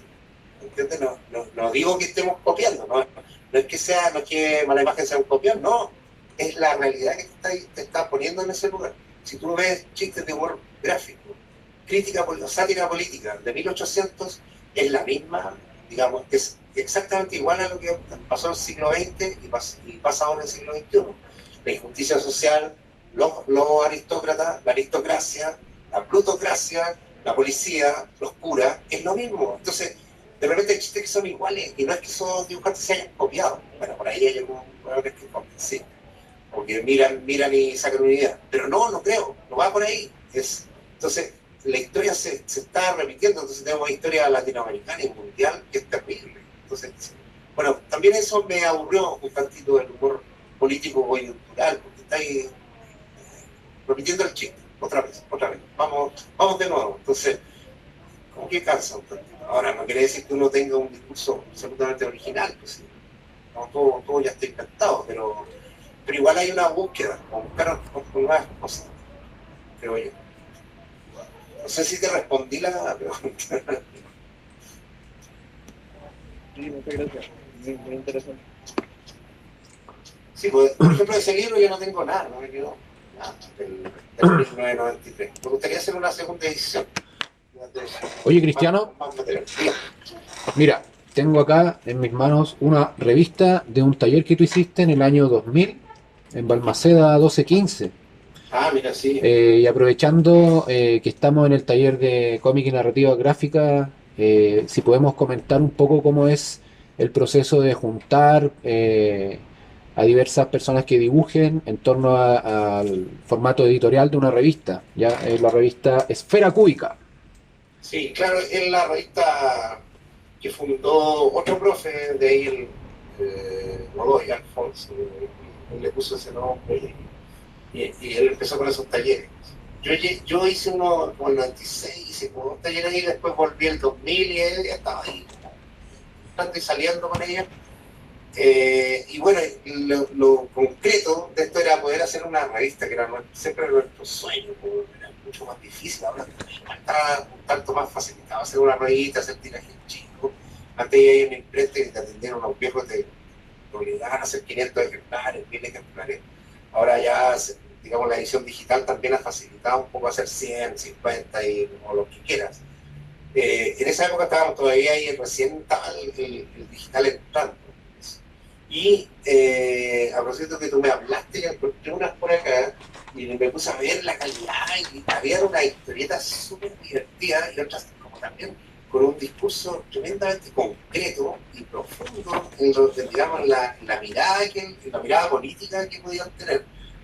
Y era como una serie digamos, de autores súper distintos entre sí, ¿ya? Yo en el 2000 recién yo estaba haciendo clases en el lugar que todavía hago clases, en el Arcos, y esas fueron como mis primeras escuelas de tantear, un poquitito, ya, tantear un poco de las dinámicas que se necesitaban para hacer un taller de cómic que funcionara y que todos los cabros terminaran con la historieta, porque es una cuestión, a nadie le gusta hacer tareas, pues eso, seamos realistas, digamos.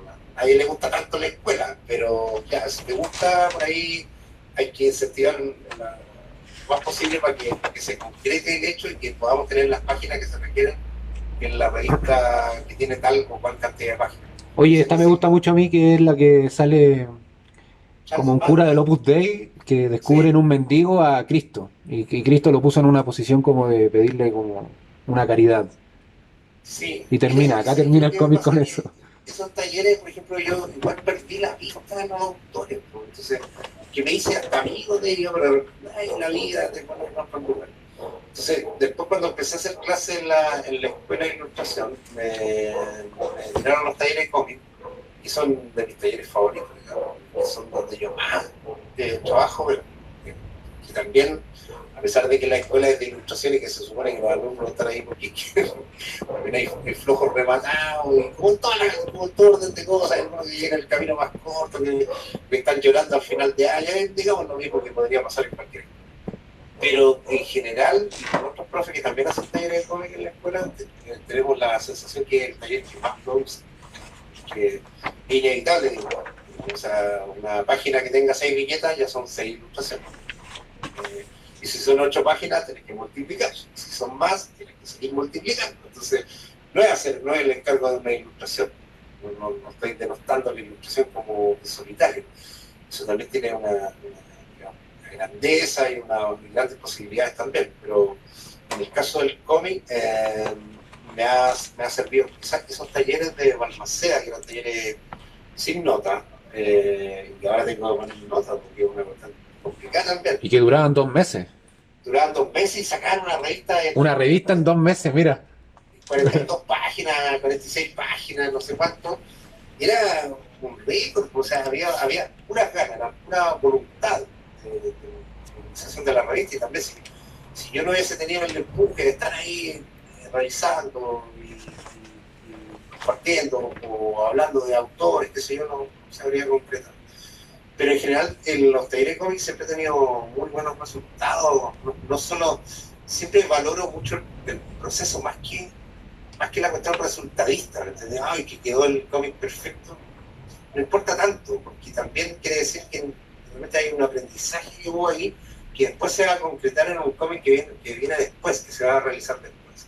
Entonces, digamos, los procesos son los que más me interesan sobre todo en los talleres de cómic. Hago otros talleres, por ejemplo, de técnica, de tinta china, y ahí nos explayamos en la cuestión técnica, en ensuciarnos las manos, en ver la pluma, oye, ¿cómo lo hacemos? Dibujemos con hojas de gilet, raspemos el papel, veamos técnicas diversas, investiguemos sobre esta o esta otra.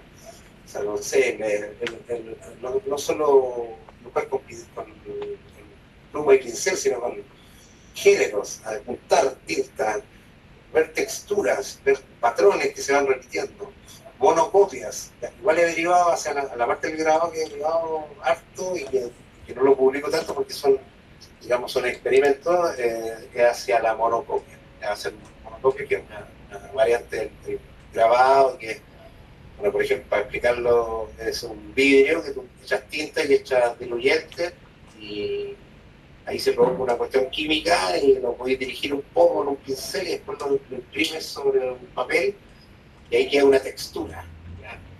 ¿Ya? Lo puedes dirigir hasta la cosa formal de que parezca un dibujo figurativo, sí, pero me gusta que no se entienda, que quede solamente una textura. Este señor Brescia, que lo vieron ustedes, hacía esto mismo en la monocopia, entonces hacía cosas con extracto de nogal, con tinta de color, con acrílico, y de repente esas texturas, que no eran un dibujo figurativo, las recortaba y las usaba en los muros de las historietas, o en la ropa de los personajes, o en ciertos pelos de los personajes, recortaba de tal manera, entonces quedaba una experiencia plástica. La historieta terminaba siendo una experimentación plástica, y ahí Brescia tiene mucho que ver con eso. En general el mundo plástico con el mundo gráfico son como irreconciliables, así como que el mundo gráfico mira el mundo plástico con desdén y el mundo plástico a la vez lo mismo. Entonces, como siempre, las bellas artes miraron el cómic como un arte menor. Un arte menor, no, eso no es arte. No es arte. Los otros decían, dibuja la weá, dibuja. Ponte a dibujar el mismo mono durante 35 viñetas, ¿cachai? Entonces también las respuestas eran como infantiles, una pelea de... Yo, buena batalla. Lo mismo, pero igual da risa un poco esa, que es una pelea eterna y que todavía dura, ¿cachai? Que todavía subsiste esa enemistad entre el mundo de la plástica y el mundo gráfico, que es más cercano al diseño, al cómic, al humor gráfico. Tenemos una pregunta del taller. No. Bueno, mientras les cuento otra publicación chiquitita, no sé, A ver. que se llama 20 estampitas de amor de una canción a huevón. Y son unas cosas, unos formatos chicos, pero a todo color. A todo color. Muy bien. Pero son, digamos, son cosas de humor gráfico, una viñeta, pero no tienen la política coyuntural, digamos, no hablan de política ni nada, sino que van por el lado más intimista, que también ese humor gráfico me gusta mucho, y que busca hacia otros lugares también. Que son formatos chicos, tira, una viñeta sola. De cierta manera el humor gráfico, más que el cómic, cae súper bien en la transmisión del internet. O sea, estos tiempos gráficos mínimos, como un solo impacto, y la gente igual, seamos realistas, como que no quiere leer mucho. Entonces, como que funcionó. Claro, tú pusiste ese, ¿Cómo está? que como el malhumorado de la vida. Claro, por ejemplo, es una sola imagen. Eso Sí. cae bien como para el formato de internet, Instagram. ¿Alguien se puede molestar? Sí, pero que se moleste. Que se moleste, déjalo que se molesten. Dejémoslo que se moleste. Que tal vez de repente nadie se va a molestar, eso es lo más probable que pase. O sea, yo igual a esta altura tengo claro que lo que hago me gusta al mínimo a las personas. o sea, inclusive hasta los dibujantes famosos, porque tienen mucha difusión. El cómic, digamos, el porcentaje de población mundial debe ser un mínimo de personas que le interesa, por la misma poesía, la misma literatura, ¿no? Digamos, estamos, ¿cómo se dice?, predicando entre conversas. Entonces, como que ahí juega digamos, el aterrizar el alcance de lo que podía ser. Entonces, por eso no me angustia, por ejemplo, cuando me dicen, no, pero deberías tener más discusión, salir en la tele, o que te edite normas, te edite grandes editoriales. Eso no va por ahí. Como que creen que ¿qué es lo que tiene que pasar? Que hay una sola forma de hacerlo. Yo creo que hay distintas maneras de acceder y de... También creo, la otra vez lo dije en una charla que hice en una feria, o sea, me interesa vender mi trabajo, pero como les digo, como una cuestión de digamos, la aspiración normal que tendría cualquier obrero o trabajador de tener un sueldo adecuado para lo que tú haces. ¿Ya? Se cumple o no se cumple, esa es otra cosa, pero está esa intención. Ahora, no me voy a volver loco con eso, como le ha pasado también a alguna gente que se hace una expectativa demasiado grande y después lo pasa mal. O sea, el otro día con Gianni fuimos a una feria que nos invitaron y era una feria de Navidad y estábamos pájaro en corral ajeno. No teníamos nada que hacer ahí y nos fue mal y fue un poco deprimente también. Pero también por otro lado hay que tener más ojos, saber a qué lugar tú vas a acceder. O sea, una feria gráfica no es igual que una feria abierta, ¿me entendí? Que está hay gente vendiendo otras cosas, vendiendo guirnaldas, que también te vaya a deprimir de que esas personas que venden jugo, guirnalda o comida van a vender mucho más que tú. Entonces también, porque hablan por ahí de los tratamientos de drogas, esto de la disminución de riesgo. Entonces, yo disminuyo mi riesgo de no deprimirme, de no sentirme mal y de elegir en qué lugares tengo que estar. Otro día nos pasó eso, porque unos amigos que son editores y editan literatura, digamos, estaban ahí, estaban todos llorando, hasta los señores que vendían guirnalda, que se vendía poco, que no estaba malo, que esto. O sea, y ahí lo pudimos vender, no fue muy bien. Pero fuimos a Fascination una vez, nos fue muy bien, digamos, nos sirvió, nos da incentivo. El hecho de que la gente se interese, o aunque no compren, te pidan los dibujos, te interesa, digamos, y eso te hace bien naturalmente. O sea, también te dicen, no, pero es que los artistas son muy egocéntricos. Y los políticos son egocéntricos. Los grandes profesionales, los tipos que cortan el quique, esos son los egocéntricos. O sea, uno tiene que hacerse... Cuando dicen la hoguera de las vanidades, no, la hoguera de las vanidades es un bracerito chico que te sirve para calentarte las patas, nada más. La hoguera de las vanidades tienen, no sé, todo esto que gobiernan, que deciden. Entonces, yo creo que va por ese lado. Me gusta, como les digo, ese concepto de la disminución de riesgo que lo ha aplicado desde hace un tiempo en la vida real. O sea, digamos, cuando hacía el tratamiento a la gente que tenía problemas con drogas duras, problemas graves, digo, no fumarse un pito y tomarse un papel, sino que, chucha, ya está cambiando la personalidad, se está metiendo en líos, entonces era, chucha, no le podemos quitar la droga dura tan radicalmente, pero que no se inyecte, sino que cambie la jeringa, no esté con jeringa usada, porque en vez de fumar el pipazo se lo pegue en una cuestión tóxica, se la pegue en una cosa de madera. No es que vaya a cambiar, pero sí hay una disminución del riesgo total, y eso es importante, y eso yo lo he aplicado, digamos, en la vida cotidiana. Saber bien dónde me meto también, dónde estoy, en qué lugares estoy. En el tema del underground también hay gente que tiene, como cualquiera de nosotros, todas las aspiraciones sinceras de dar a conocer su trabajo, pero también hay otros que se proporcionan en su aspiración. Y eso puede ser complicado si no está cerca. Entonces también pasa eso, que como que, no sé, lo veía en la edición independiente, que tratan de que hasta el diseño se parezca a anagrama, por ejemplo, estoy pelando un poco. Entonces ya ahí hay una aspiración distinta, es porque no nos tocó otra cosa que somos underground, no es porque no va a pasar. Creo que a mí me apasiona lo marginal, el barrio, la posibilidad de la autogestión. O sea, a veces me deprimo, por supuesto que sí, pero me apasiona muchísimo.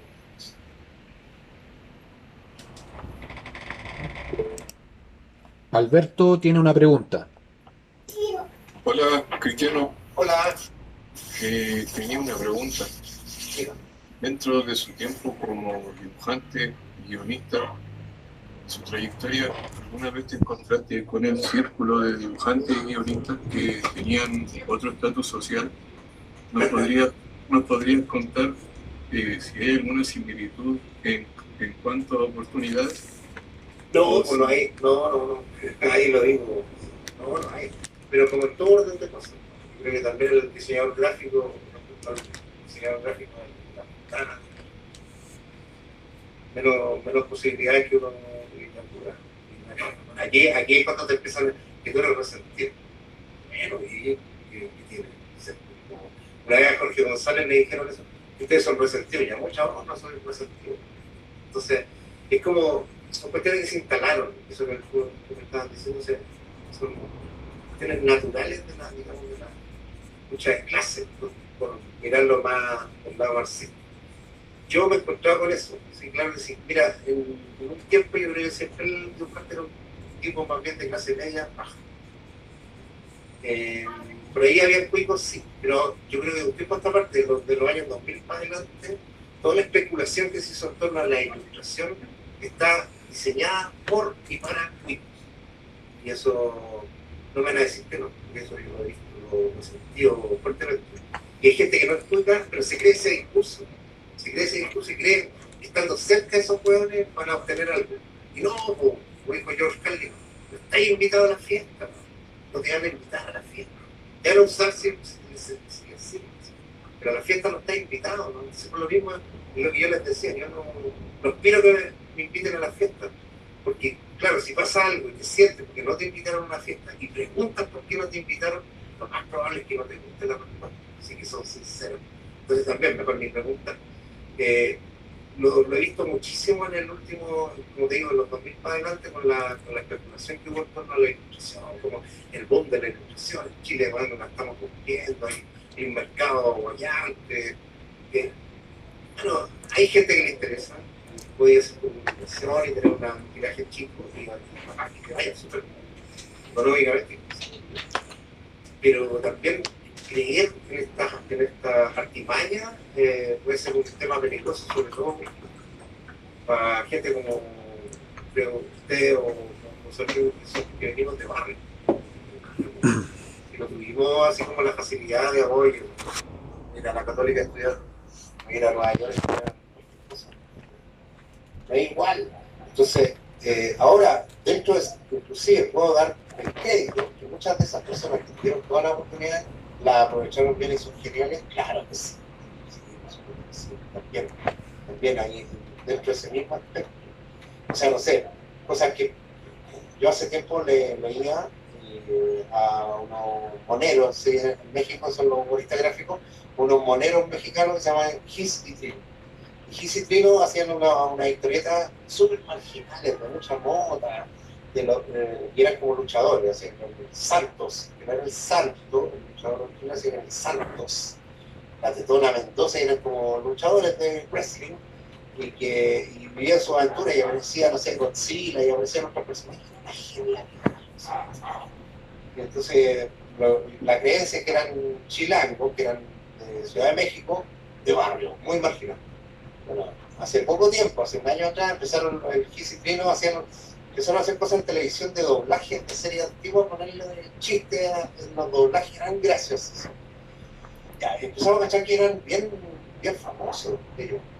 Y hace poco empezaron a hacer unas transmisiones de internet, como un programa. Y se mostraban sus casas y eran mansiones de millonarios. Entonces fue como, wow, esto que yo pensé que eran los marginales más, cabros de barrio, chilango, hace poco. No era, pero no quita digamos, el momento anterior o la genialidad que los tipos le ponen a los chistes y a las cosas que hacen. Pero también pasa mucho que les falta calle, como dicen. La frase típica así, falta calle. Entonces es como, ¿te sobra calle a ti? No sé, pero tengo otras cosillas que decir. Ahora también hay un tipo de ilustración inmaculada que trata de buscar lo positivo. De un discurso de positivismo que me parece es abrupto también por el mundo que vivimos, ponerse tan positivista, así como esperanzador de las cosas que vienen. Yo creo que la esperanza está en que tú hagas las cosas. O sea, ahí pones esperanza, en dibujar, en hacer una canción, en escribir un poema. Ahí está, ahí hay una esperanza fuerte con lo que viene. Pero ya que la obra esté dirigida y que busque caer bien, bueno, cada cual sabrá hasta dónde llega. A mí igual me dicen, porque realmente te voy pesado, no voy a decir eso, porque hay que ser un poco más positivo. Yo creo que en la vida cotidiana yo no soy un tipo así que ande necesariamente malhumorado o agobiando al resto, todo lo contrario.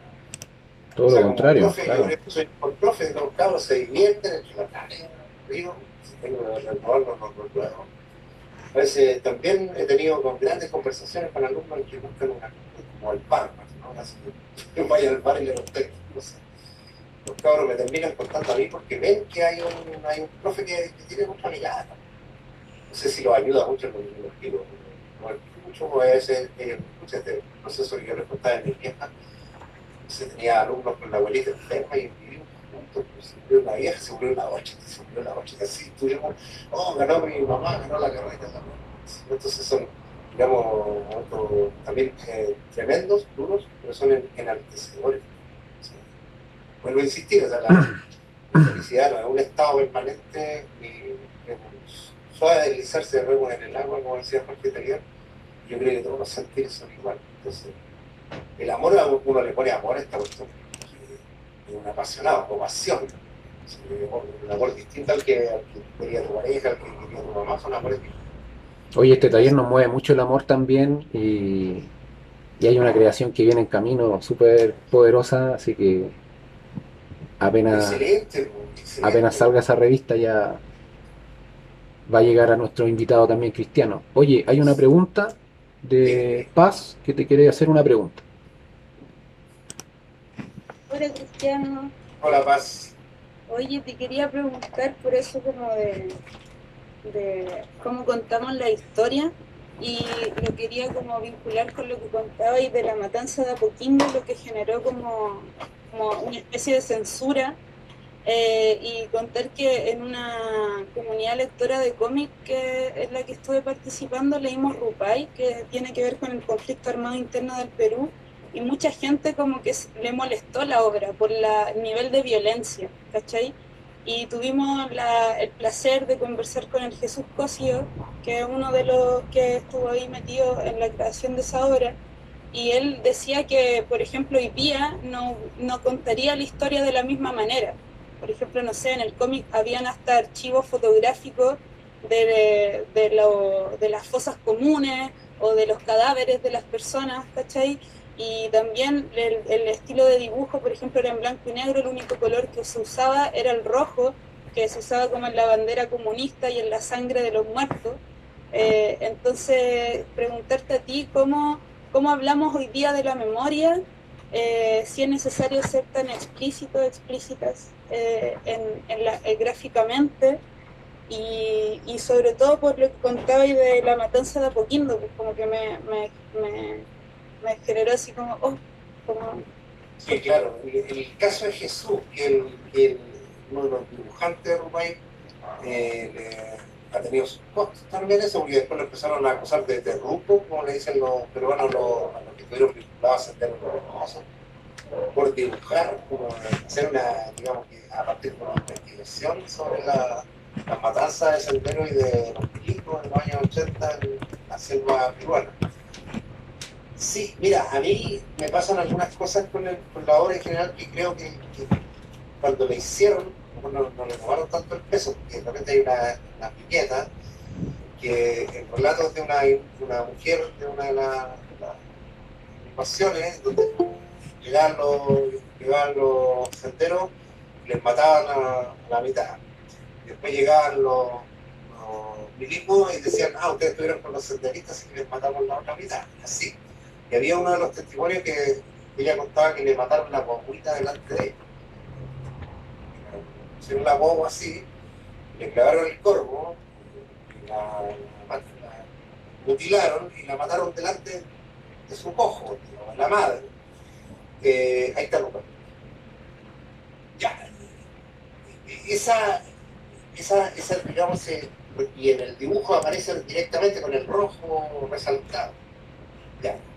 Yo no creo que yo pudiera llegar tan allá. Por ejemplo, en la matanza de Boquito sí salen las balanceras y sale sangre. No, estoy sacándome el burro de la jeringa, digamos, decir que no lo hago tanto, pero ahora pensándolo bien, igual digamos, de la escena sangrienta, pero en el caso de la guaguita, que aparece la guaguita, que es el plato de esta mujer, terrible, y Jesús y el otro dibujante dibujan el corvo, tanto, por supuesto que eso va a provocar un rechazo absoluto de mucha gente. Mucha gente va a decir, no, esto es demasiado, se puede llegar tan allá. Y también pensar que al hacer eso estás faltando el respeto a las personas a esa pobre mujer que mataron la guagua, así querido, a la gente que limpió esa historia. No sé, yo creo que eso es una decisión de cada autor. Yo no me podría meter, yo creo que yo no llegaría tan allá de mostrar el cuervo entrando en la guaguita y degollándola y mutilándola y abriéndola en todo, qué sé yo. No podría llegar, pero no lo sé también. Ahora, sería distinto que fuese una completa ficción, que hay una mutilación y hay un crimen, como era el cine gore. Sí, aparecía Jason o Freddy, le daba un machetazo.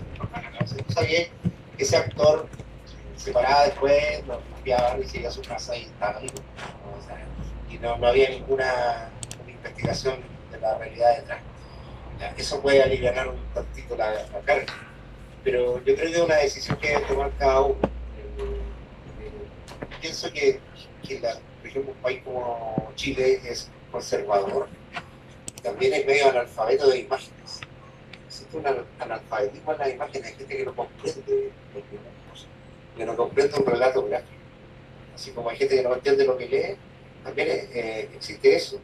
Que de repente ven algo y no lo entienden, digamos, no descifran el mensaje. Y otros que están asustados, como estos que son que, oye, alguien se va a molestar, antes que se moleste. Pero en el caso de lo que tú me cuentas, ahí mismo dijeron, no. Yo creo que es una reflexión que se tiene que hacer. Pienso que eso lo hicieron hace, no sé, unos 10, 12 años atrás, eso está más grande ahora, eso es el dibujante, ¿no? Eso no es Nazareno. El dibujante está más grande ahora, seguramente debe pensar que ha hecho Dios que igual con la historieta del patallero yo las veo y digo que ha hecho Dios.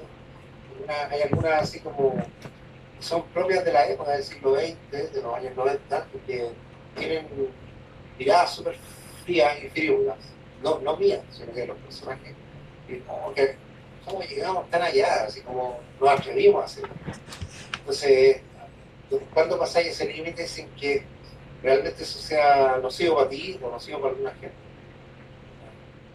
Y pasó ahora en la Chile con la cosa de las tesis, la pedofilia también, porque se ponían en un lugar parecido a defensas que se hacían antes por otros temas, que no tan terribles, como es una ficción, es una teorización, no va a afectar a la realidad real. Pero igual hay violencia simbólica en todas las cosas también, o sea, no voy a poner sensor de nada, pero es una cuestión que digamos, el creador tiene que reflexionar mucho y ver bien hasta dónde puede llegar. O sea, me he encontrado con mucha gente que ha pasado ese límite y después dice, chuta, no sé si lo haría de nuevo. No porque se arrepientan, sino que porque, no sé, el hombre está en otro momento y me atrevería a llegar a pasar o a llegar hasta ese lugar.